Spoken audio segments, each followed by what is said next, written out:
Good morning, everybody. Welcome to the Salt Lake Chamber's Professional Development webinar for today. My name is Maria Loftus with the Salt Lake Chamber, and we are thrilled today to have Mike Bryan with us. Mike is the CEO of Penna Powers. They have been in Utah for 35 years. They're a professional communication agency, and they are really fun. So we're going to have a good time today. We're going to learn a lot. And Mike, I'm going to hand it over to you. Welcome. Awesome. Thank you so much. Hi, everybody. This is weird, right? Because you guys all get to be in your pajamas, and I get to only be in my pajamas from my waist down. But I still get to have at least half of that. It's kind of fun. This has been a weird time, hasn't it? This has been a weird experience for all of us. So today I want to talk about a few things about how we'll handle today. The Q&A is open. If you want to ask a question, you can go ahead and pop it in there, or you can go into the chat. I'm going to watch them both right here. And if you have a question about something I'm talking about right then, go ahead and pop in. If it doesn't get my attention, then we can have somebody jump in and say, "Gee, stop! We got to ask a question." But let's just make this as much of a dialogue as we can, even though you guys all get to be eating your ice cream or doing whatever you're doing, and I'm not. Right? Anyway, this is going to be fun. Penna Powers. She talked a little bit about Penna Powers. We're in the agency. We've been in Utah for a number of years. Our headquarters here in Salt Lake. And we've been members of the chamber forever, as long as I can remember, as long as I've been there.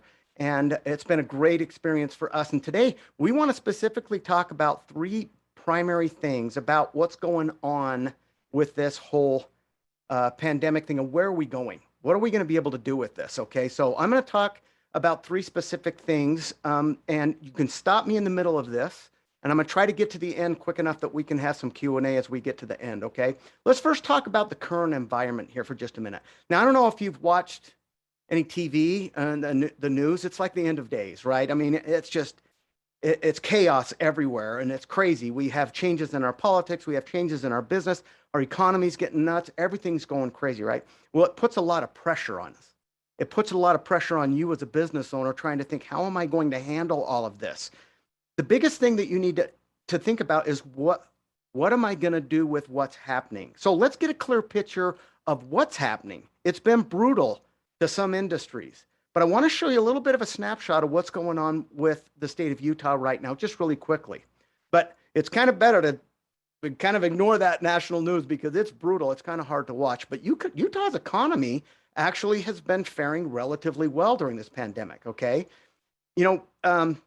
We've heard from the state's top economists, from Natalie Gochner and Kim Gardner, about what's going on. And you can see from this chart, this is showing what happened with the job changes. And yes, there was this major smash that happened right there at the beginning of 2020, right? We saw a major smash.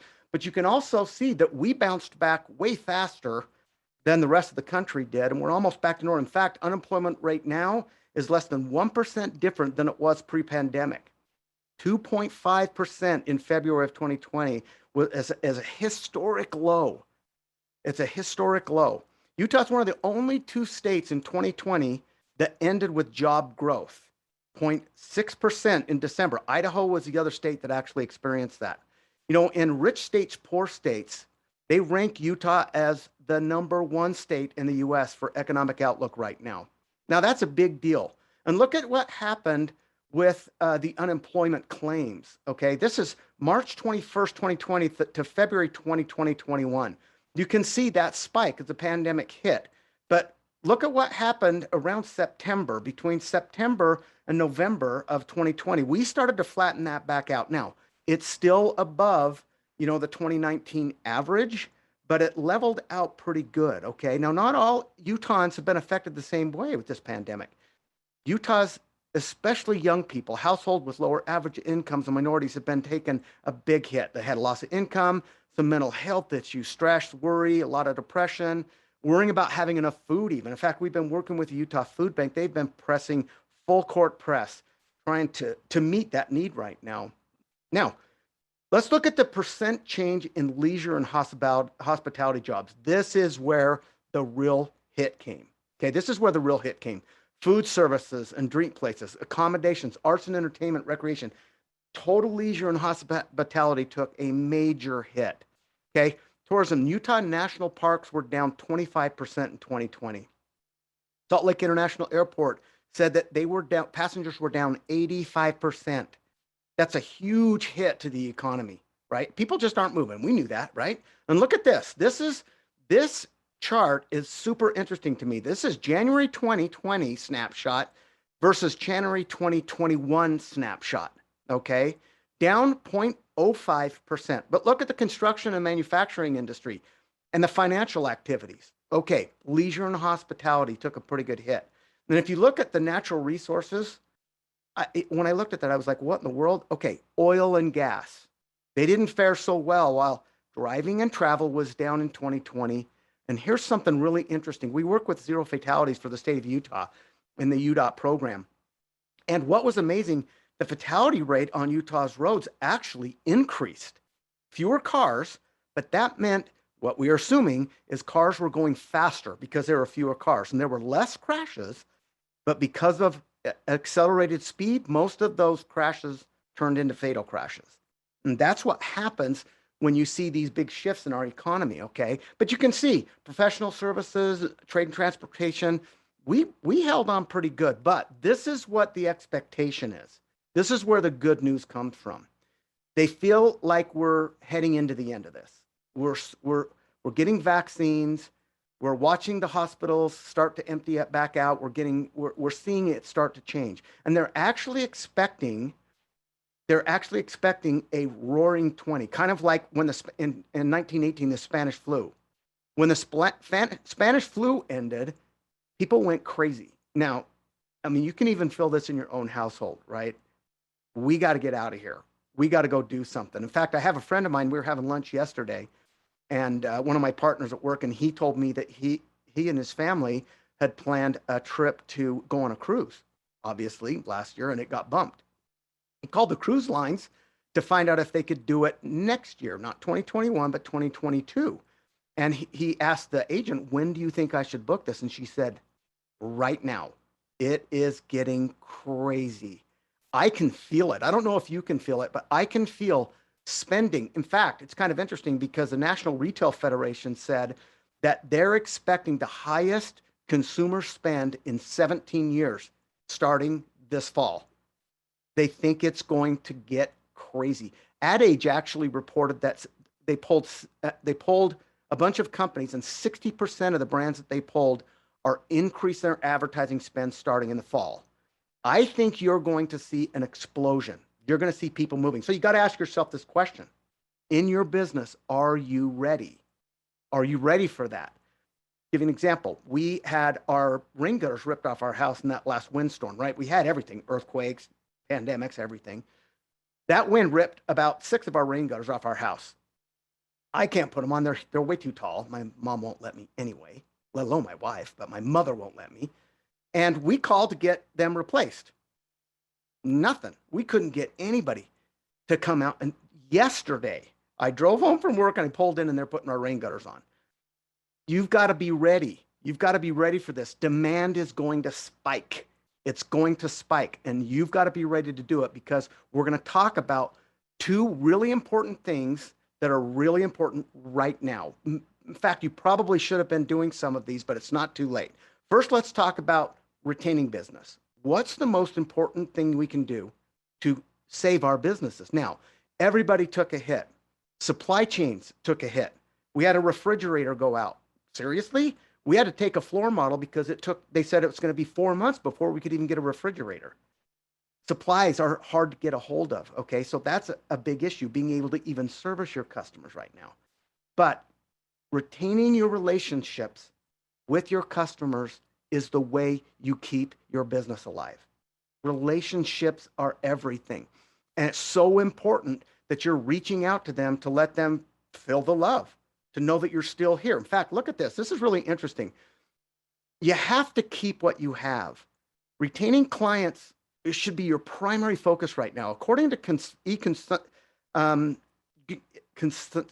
can't even say the word.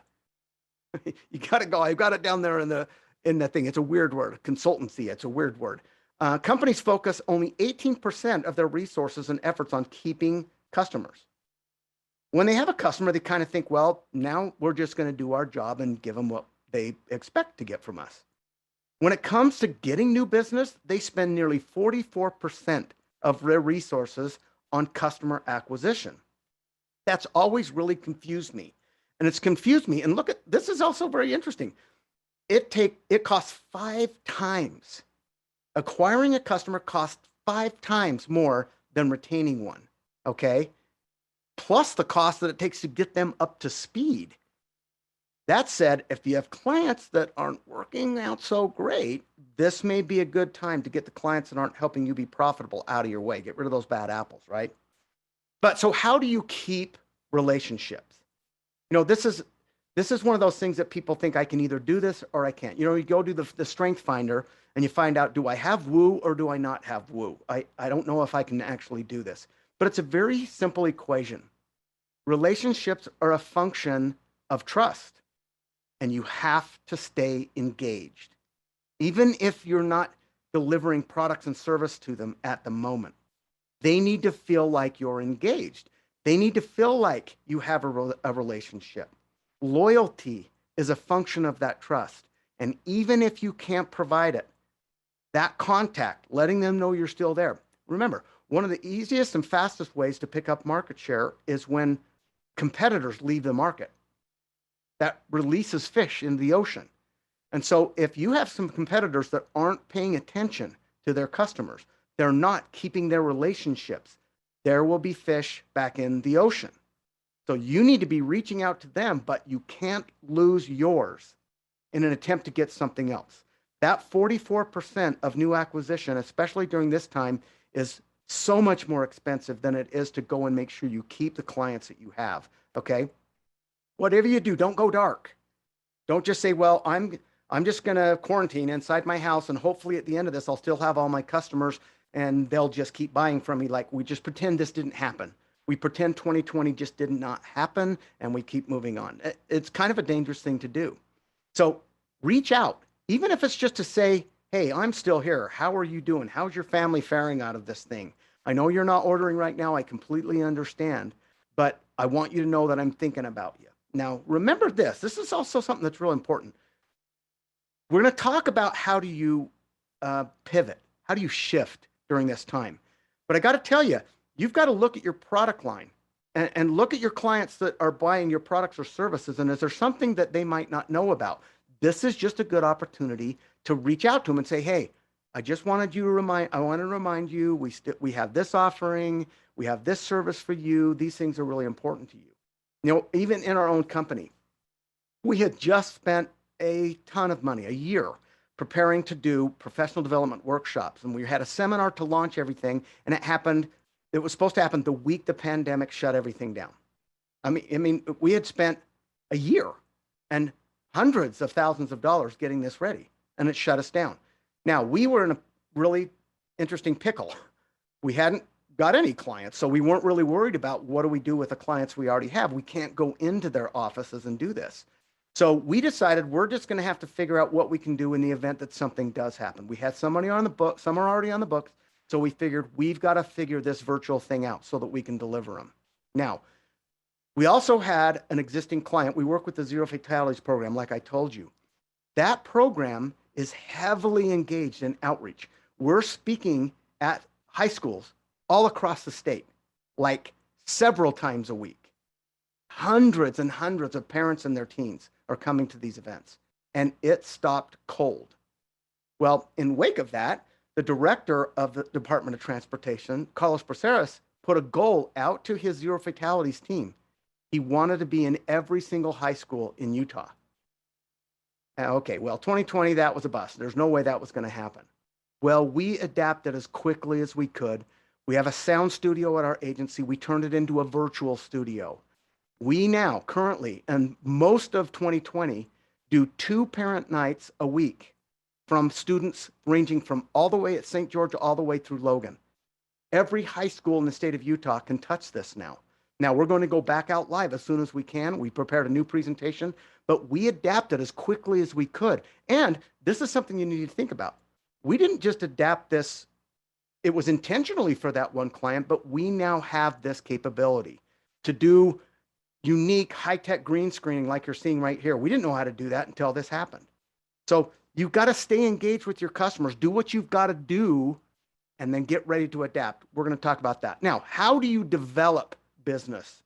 How do you develop business right now when we're getting ready to move into this thing, okay? This is a great time to develop business.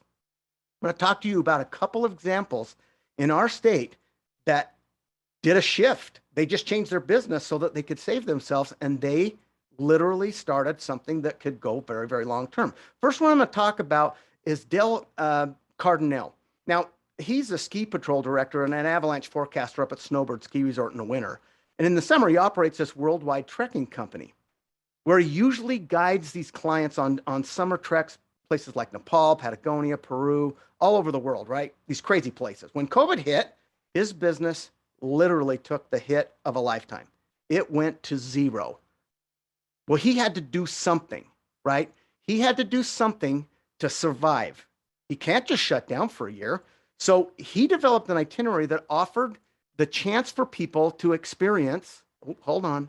I'm out. Hold on. That for some reason kicked me off. I'm coming right back. Stay right where you are.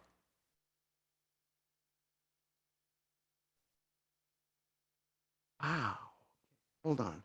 Here we are. Here we are. Here we are. We're back. We're back. Okay. So he started taking trips down to the Mighty Five, the canyons, and the different things in Utah. And people were absolutely loving it. They were absolutely loving it. He literally was able to open up a new kind of business with a new kind of product, following all the safety protocols, everything they needed to do.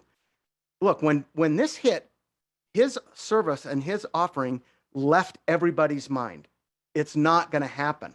But think about it. By staying engaged with them, when things do come back around and people are able to travel again, they will not have forgotten him because they did this Mighty Five tour with him. Super smart idea. Now, the other thing that's really important is that you remember to invest in the window. Most people, when they have something like this happen, just want to freeze things up. They just don't want to do anything. But you have to spend resources. If he got these tours ready and just said, I hope someone calls me, nothing would have happened. He went after it. He went out and got people and marketed it to them, talked to all of his clients. These people are used to going overseas to these really crazy exotic places in Peru. But he said to them, I got something really cool that you need to see if you haven't seen it. And I guess the reaction from his customers were shocking. They absolutely loved it, okay? You can't survive through an entire year with something like that, okay? You've got to be able to shift. You've got to find what is a new product that we can do. How you grow market share.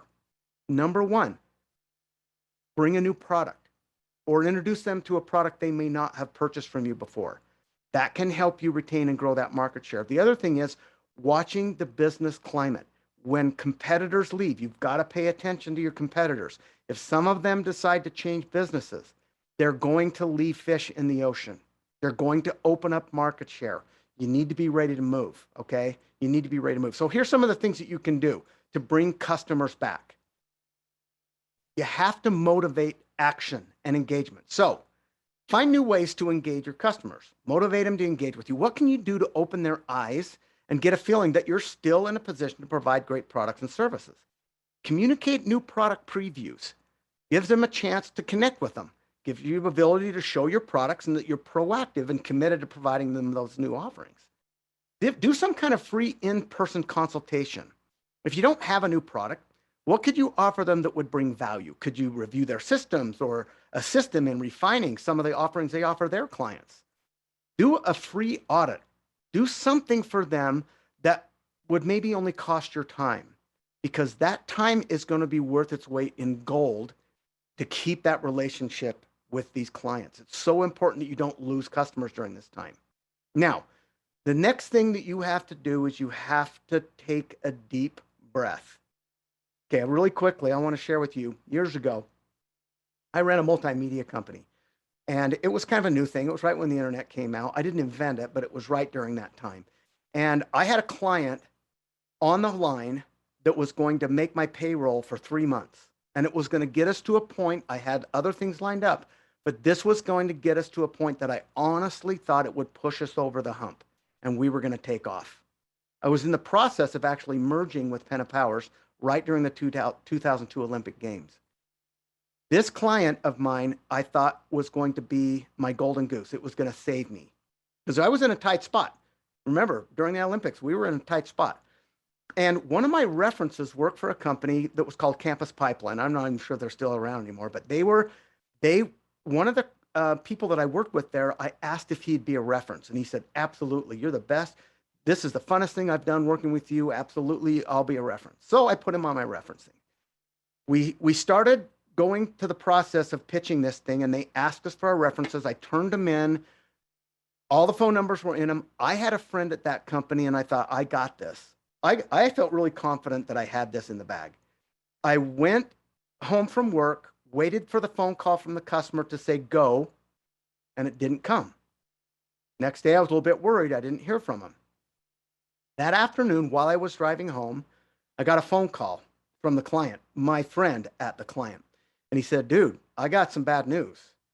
The president of the company, we had decided it was going to be you, but the president of the company has a friend that used to work at Campus Pipeline. See where this is going? My own reference took this client from me.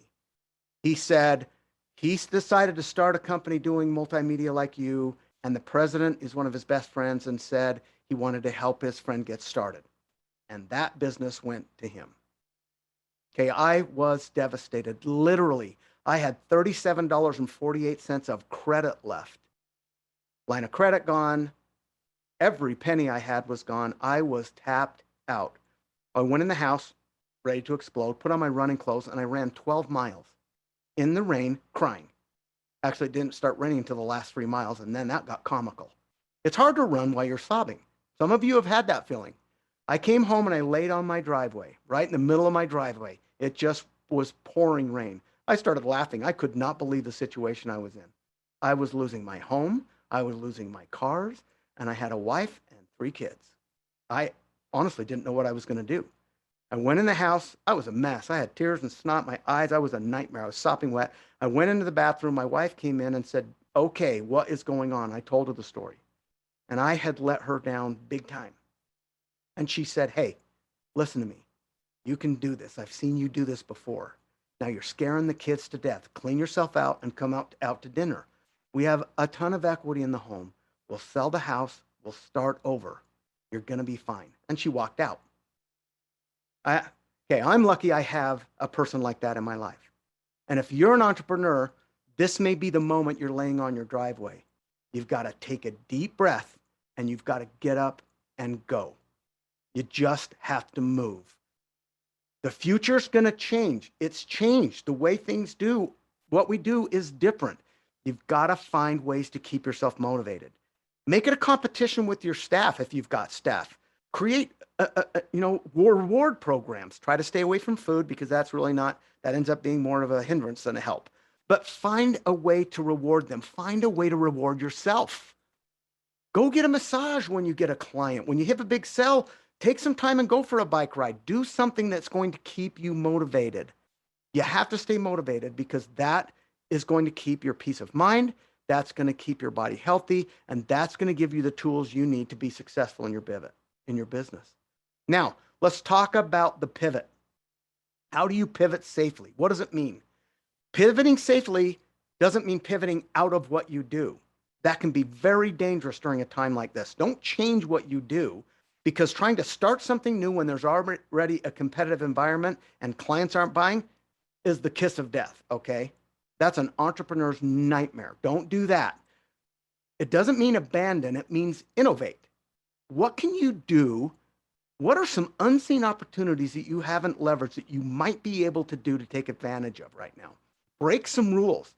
Step out over some cracks. See what you can find. Experience marketing is a new thing that just took off, and I actually bumped into it. Being in actual quarantine, I wasn't sick. Fortunately, I've been able to avoid that. But my wife found out about this thing called tasteoff.com. And I don't know if you've seen it. It's a website. They're here in Utah and in Las Vegas. And she said, I did this deal. I hope you're okay with it. She ordered a curry thing. It had 4 different companies' curry in it, and they delivered them to a parking lot really close to our house. We paid for it online. Go to that website, tasteoff.com. You can see it. We picked them up, brought them home. We invited another couple. We went outside, stayed 6 feet apart. We ate these 4 little bowls of curry that came in the kit, and then we went online and rated them. Can I just tell you, 4 of the best curries I've ever had in my life, and I'm a curry guy. It was amazing. I'd never been to these places. Remember, trial. Trial is such a big deal. I will absolutely go to all 4 of these curry restaurants. And this was something I paid for. Think outside the box. There are ways to do this. Okay, think about this. This is a business model pivot in response to COVID. Look at this research that GetApp did. 58% of the people that they interviewed created a new online delivery channel that didn't have one. They didn't actually have one before that. New virtual services, 40%. New offline delivery channels, 36%. A new product, 31%. A new customers, 19%. Just by simply switching their business model. You've got to be able to pivot. Okay, we just found out that the chat's been disabled, so if you have a question, throw it in the Q&A. Thank you, Brent Wilhite. Okay, let me just talk about one of these industries that did this. You guys remember years ago, and during the dot-com thing, when everything came out, one of the big things that people thought was going to be a really big deal was going to be home shopping for groceries, delivery. They figured that there wouldn't even be stores. You would just go online, fill out a thing, submit it, and it would come back to you. They would just deliver it to you. Well, dozens of companies got funding, venture capital money to try to build these companies, and none of them worked. Well, Harmon's is one of our clients, and they're absolutely one of our favorite clients. And years ago when this took off, they tried it.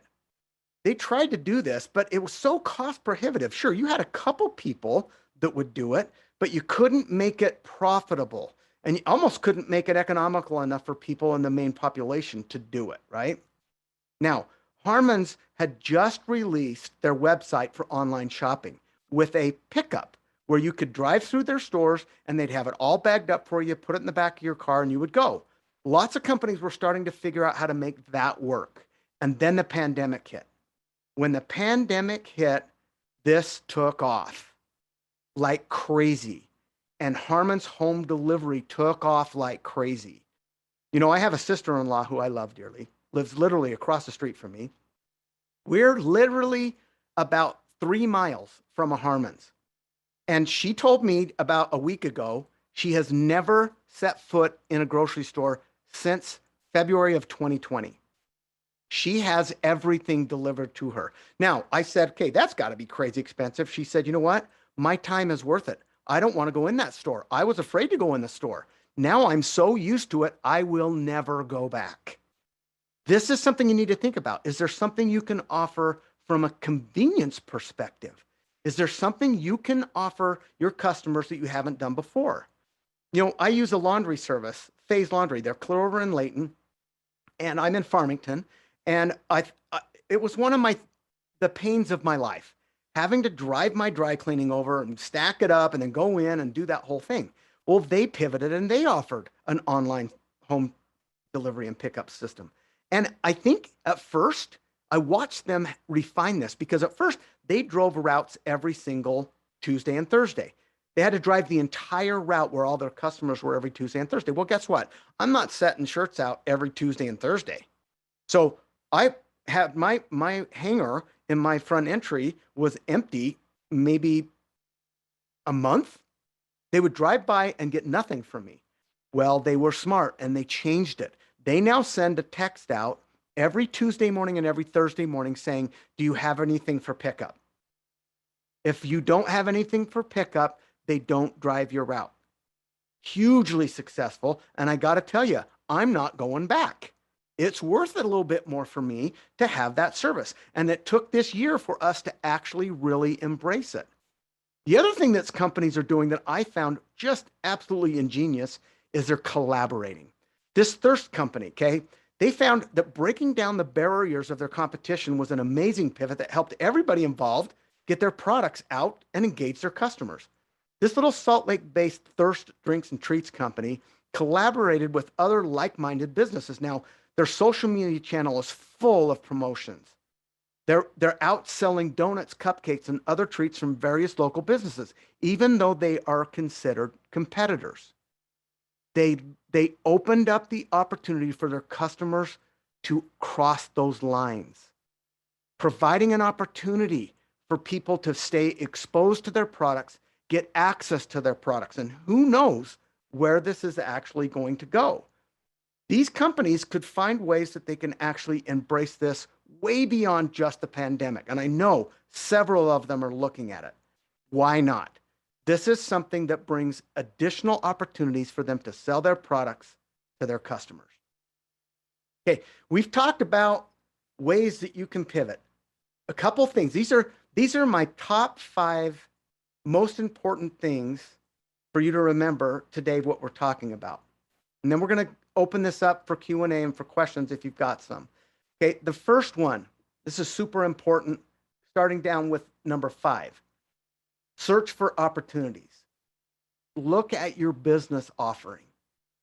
What are your clients buying from you right now? What could you do with the products and services you're buying right now? You know, so many companies in Utah, when the government came to us and said they needed masks, so many companies, outdoor companies, fabric companies, pivoted really fast. I can't tell you how many alcohol producers in the state of Utah pivoted so quickly to create hand sanitizer. They were able to shift their business and move into that new sector and offer a new product and service. Now, not all of them may continue doing that as a product offering, but some of them actually might, because it opened up a brand new channel of customers. Okay, look at your product offering, look at competitors, or look at like-minded companies that you could actually cross promote with each other. Open up your market share by reaching into other people's market shares. Look at what happened with us. We do not have an offering where our customers could come to our shop and do something from our shop, and we do now. We have a virtual studio that a company could come give a presentation like this from that virtual studio using green screen systems and lighting and microphones and everything. That is a product we didn't have. Okay, look at the opportunities. What could you do? What are markets you're not servicing that you might look into? Okay, number 4, whatever you do, avoid losing a client. Stay engaged. Now, just some thoughts about this. Send a card. Call them up. You may not be able to visit them in person, right? Things are starting to open up. So you need to start moving on this right now. And it may just be a phone call. It may just be a text message. It may be an email. Send them something. Send them something in the mail. People don't get things in the mail unless they order them off of Amazon. Do something that will prick their memory about you and help them build that relationship with you. Remember, relationships are a function of trust, loyalty. Anything that you can do to get yourself exposed back to these people so that they feel that you haven't gone dark, you haven't disappeared. When they start buying again, you will be at the top of that list. Whatever you do, do not lose a customer because you're not paying attention. Number 3, this happens all the time. And because we're a marketing and communication advertising agency, we see it very clearly. As soon as the economy takes a hit, people stop spending advertising dollars. One of the first things to go. I mean, gym memberships, advertising dollars, they just stop it, right? Well, because they're trying to save the bone and muscle of their company. We get it. But knowing what's coming, knowing that this is going to turn, you need to make sure you don't save yourself out of business. Keep your pulse going. Don't go dark. Spend the resources you need to be in front of the customers you need to be in front of. Now, that doesn't mean you go buy 10 billboards. It doesn't mean that you're making TV spots if that's something you haven't done before. Just don't go dark. Reach your customers in a guerrilla pattern. Reach out, send them something, call them, email them, open dialogue. Make sure that you're touching base with them. Anything that you can offer them that would be of value through a time spent looking at their products, time looking at how you can service them better, find an opportunity to get on a Zoom call or on a phone call and say, hey, when things down the road, what could we do for you to make our product and our company a bigger partner? What could we do? Start that dialogue. Okay. Number two, pivot into new options and future relationships. Pivoting, remember, isn't abandoning what you do. You don't want to abandon what you do. You do want to try to move into areas that can make your product or service more accessible, more convenient, more valuable. What could you do with what you're doing right now that would make it more convenient? Convenience has turned into a major deal. Think about the companies that just absolutely took off during this. The DoorDash, the Uber Eats, I have so many restaurants. In fact, during this pandemic, we had team members at our office that had to come to the office. A lot of our people were able to work from home. A lot of them had to be there to actually get their job done. Well, we as a management team thought, okay, we can't put these people at risk. What can we do to help them? So we created it so that if you were in the office that day, we send out a link. We're going to be having a delivery from here. This is the menu link. Fill out the menu, submit it. We'll have it delivered, and we're going to pick up lunch. 2 reasons. Number one, to motivate them because we knew that they were there working hard during a time that was pretty scary. And number 2, to make it so they didn't have to leave and go back out into the public where it might be more dangerous. We wanted to keep them safe. And so we offered this. We had more food delivered to our agency in 2020 than in the history of the agency. And we have a lot of food delivered there. It happened every single day. And it got better and more convenient and faster and easier to do every time we did it. So many restaurants will never go back to not having a delivery tool. Companies have embraced it. They have refined it. Think about what you can do to pivot your offering into something that will help you deliver convenience, increase your speed, or increase your access to them in any way you can. That's going to create value, and that will help build your relationship. And then, number 1, take a breath. Take a breath and go. You have to find ways to reward yourself. If you don't, you're going to burn yourself out. You'll just burn yourself out. Find opportunities to pay yourself. Just don't do it in food unless you're really tall. Well, I'm 5'7", and food's not exactly a great reward for me. It ends up being a vice. So I don't reward myself with that. I reward myself with a bike ride, a mountain bike or a street bike ride. I reward myself with being able to do something that I really love to do. Try to find ways that you can reward yourself when you have a win. And keep yourself motivated. Keep your staff motivated. You're wearing a lot on your shoulders. You got to keep your people happy. You've got to stay happy. You got to keep your families happy. Believe me, I understand that. This is the time. You've got about a 6, maybe 7-month window, and you're going to be struggling to keep up with the demand. You need to be getting ready now. It's going to be coming, okay? And the predictions with what happened with that flu, the Spanish flu, if that happens and you're not ready, it's going to go right by you. So take a deep breath, get up off the driveway, dry yourself off, get yourself presentable, and get back out there. It's time, okay? Now, I want to open this up to questions. If anybody has any questions they want to put in the Q&A. We also want to try to spend a little bit of time to determine next month when we come back together, would you like to go deeper on retaining business, building business, or pivoting tactics? Something that we can go deep in. So we have a question that says, some of our employees say we need to update our social media. How important is that right now? Okay, when you say update our social media during this pandemic quadrupled in a terrifying fashion. This is how people were communicating with each other. This is how they were seeing what was going on. Getting getting your information out to your customers, that's a touch point. So anything that you can do. When it says update our social media, you should always be updating your social media. Anybody that's looking at you online it needs to be fresh as often as it can so they feel you're moving. They feel that you're in touch with them. That's a touch point. I would invest there. And I would try to grow that because right now we're going to have this transitional period. And I'm telling you, that social media is never going away. Those are relationships that are a function of trust and loyalty. Yes, I would invest in that social media. Next question was, what's your advice specifically for B2B? Okay, specifically when it comes to business to business. This is something that people have a hard time getting in their head. At the end of the other business, your business that you're talking to is a person. So you are part of your B to another B that has a person on that other end. That relationship is still absolutely critical. Make sure you're communicating with your contacts at those businesses, okay?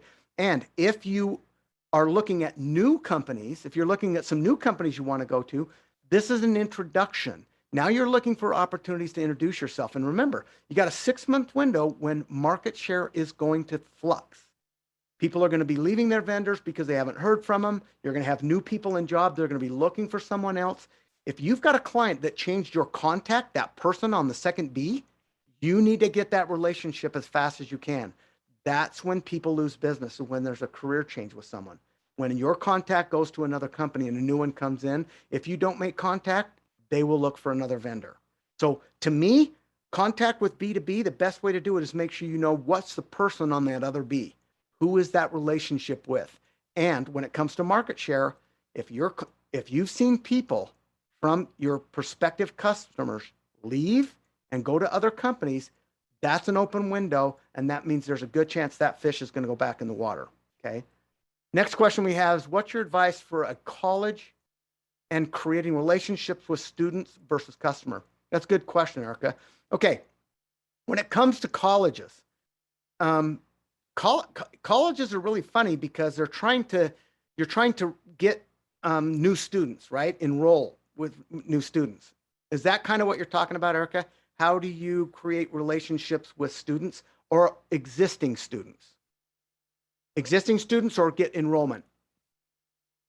I'm just watching the Q&A. New enrollment. Okay. Okay. This is again an awareness issue. Okay. Nothing's really changed when it comes to the education system except for how they were going to school. Okay. Relationships with school are really, really important. It goes very deep and sometimes generationally, right? So it's super important that these prospective students see what is the value there. Okay. Now, I've talked to a bunch of college students. We have a lot of communications companies or students, colleges that send their students to come talk to us. I say kids, they're not kids anymore, but they'll come in and talk to us. And the thing that I found right now is the way that a lot of the professors and the instructors at universities were communicating with their students was very, I'm going to say the word absent. Not all, but some of them were like, I was taking a class by myself. I went to a specific website. I read something the next day, and then I ended up having to take a test on it. I didn't even feel like I was really in school. And people that learn from the instructor instead of just by themselves really struggled with this. I have a son that's up at Utah State that really struggled with this. So it's super important that they feel that their relationship with the campus, the school, is strong. I believe there's a value there. So communicating to prospective students that you offer a value, because this is something they're paying for. There's a social value, there's an intellectual value, and there's a prestige value. That's that relationship with the brand of the university. It's all about the relationship, but they are going to be looking at what kind of value do I get? Is it all online? Online should never go away because there's a population that is going to be huge with. But I know so many students have complained that it's just not the same. It doesn't feel like it's worth it. So creating a value in your communication is going to be a big deal to the new students that may be enrolling. Anything else?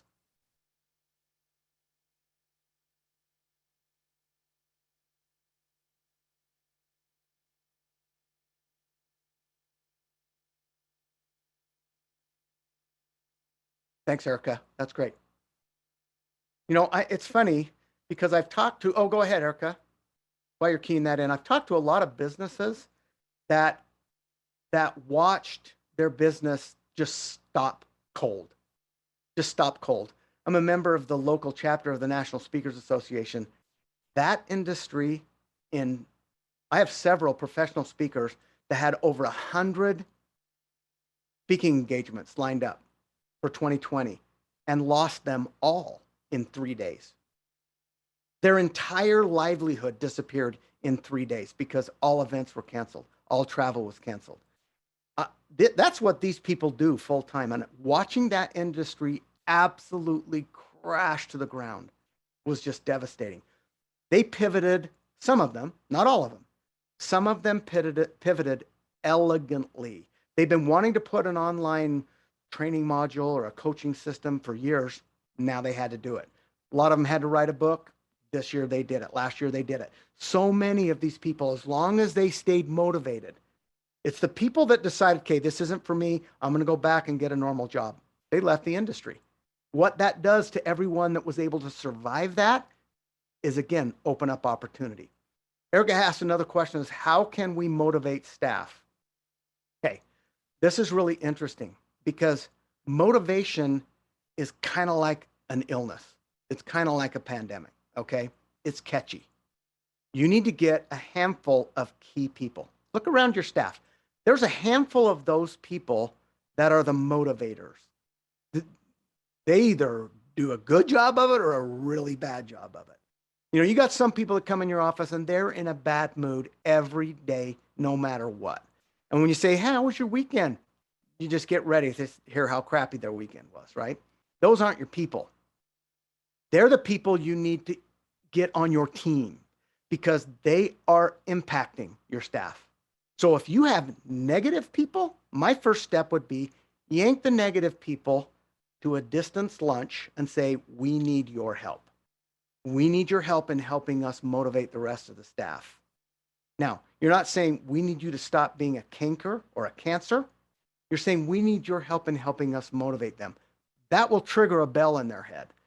They'll think, I've got to be better. One of the strategies you can do is every Monday or Friday or Sunday before the week starts, to this group of people that are your motivating team, the people that are leaders or the people that are influencers within your organization, you send an email and say, hey, we're starting a new week. Please remember to stay on a high. Help us motivate our people. Stay happy, stay enthused, stay engaged. Help us bring the temperature up in our staff. Getting those people to help you do that is going to be huge. Now, it's really important that they don't see that it's counterfeit. You don't want to fake this.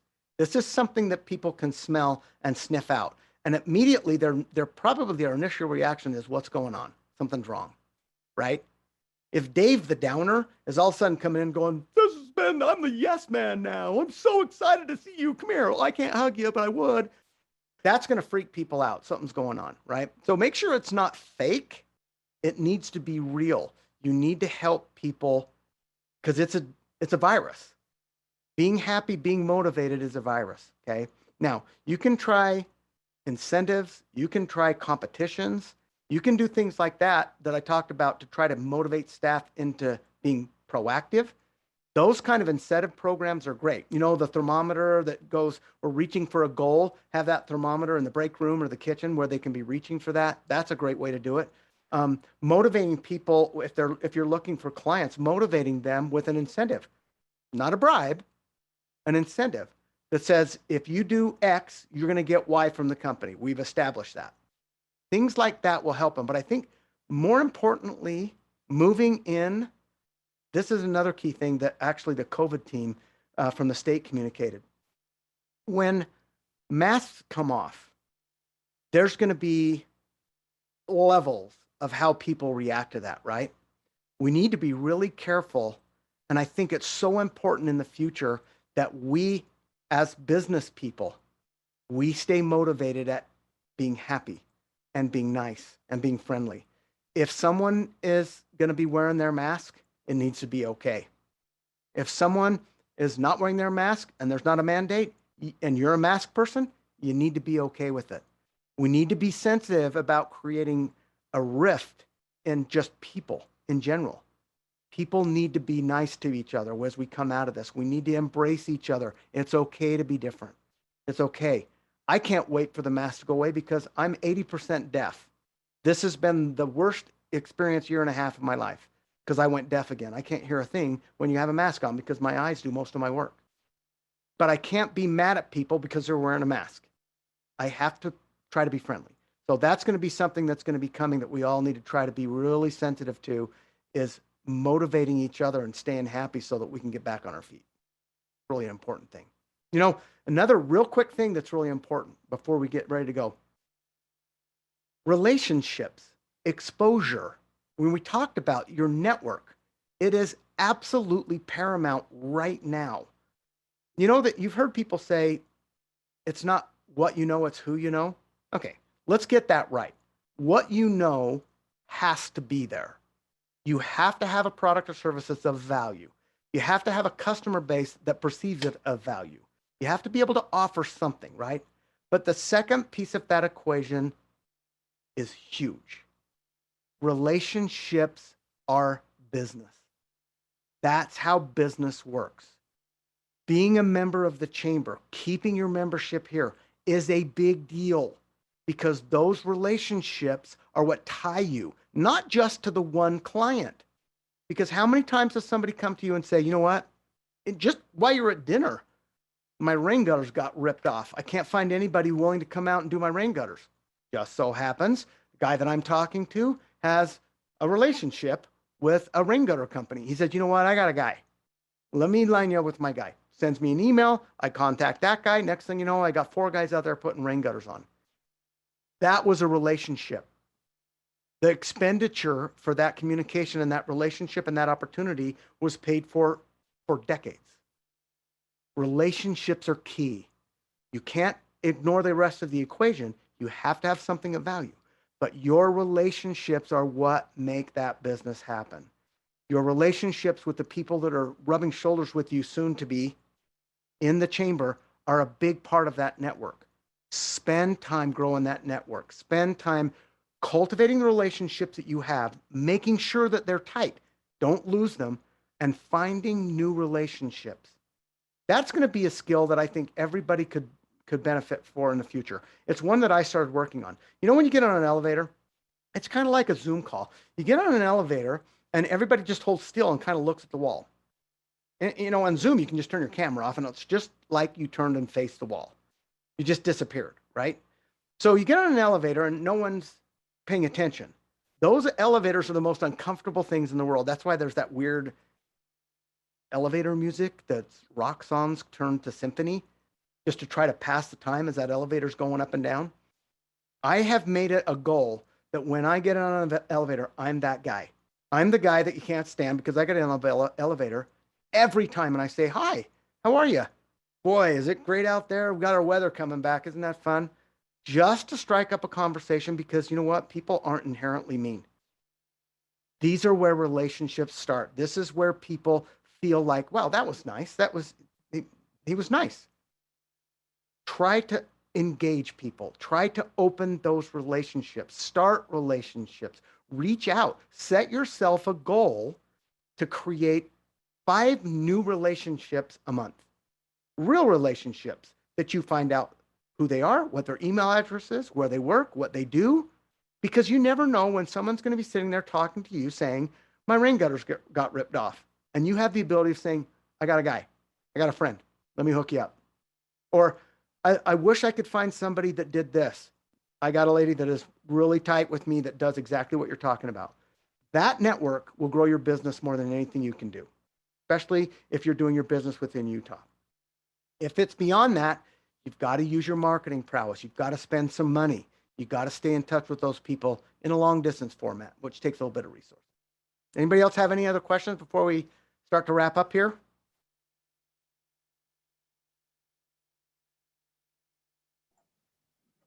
Mike, I can't thank you enough for this. I'm not seeing any other questions in there. I'm digesting everything you said, and I'm thinking about my own driveway moment. So I've never had it articulated like that, but yes, we've all had our driveway moments. So thank you so much. This You was bet. fantastic. I'm really looking forward to our next presentation, which will be Wednesday, April 28th. Everybody who's on this presentation right now, you're going to get an email with more information on that. And we hope you'll all join us again. Mike, thank you so much. You bet. Just Thank you so much. really, Thanks everybody for coming. yes.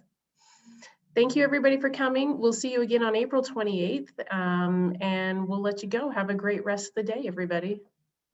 Thanks everybody.